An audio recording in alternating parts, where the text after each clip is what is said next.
Russ, you return to a former club and you've come away with an excellent victory for the Harriers and the squad. I think that's exactly what it is. Listen, we're not going to get carried away because we've only got 3 points today.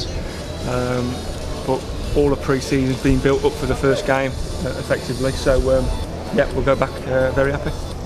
It was hard work, wasn't it, to battle against a Yorkshire playing in this ground for the first time in a competitive fixture? Yeah, it was. I think we really dealt with it first half. You know, we were disappointed we didn't score more goals.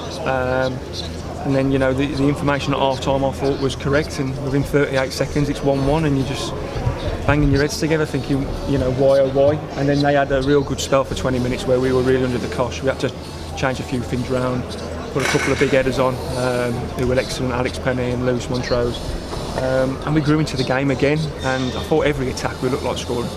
Yeah, certainly in the final 20 minutes or so, wasn't it? You know, Harriers going forward, had it not been for a fine performance from Pete James, and Harriers could probably have sealed the victory earlier than they did. Yeah, I think so. We just weren't ruthless enough, and that's probably because of match practice as well. You've got to understand we haven't played a competitive game for 8 months, and I think you're lacking that a little bit of sharpness. You don't always get that in pre-season games and training. But today was a really good workout. Two good ex-football league clubs playing in a good advertisement for National North.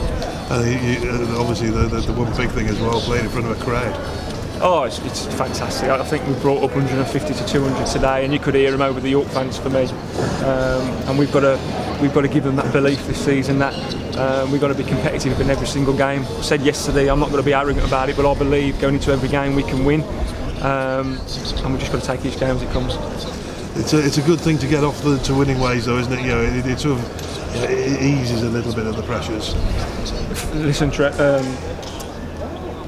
pressure is in football, and I think I will get this feeling again next Saturday at 3 o'clock, because again you can only get 3 points, and we've got a tough game against Blythe next week.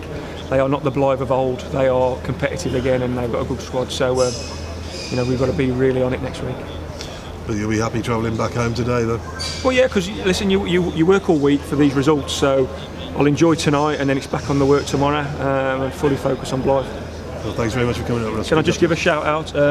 My mum and dad would have come up here today, but my dad hasn't been very well the last 3 months, so I'm sure he's listening now, and that victory's for him.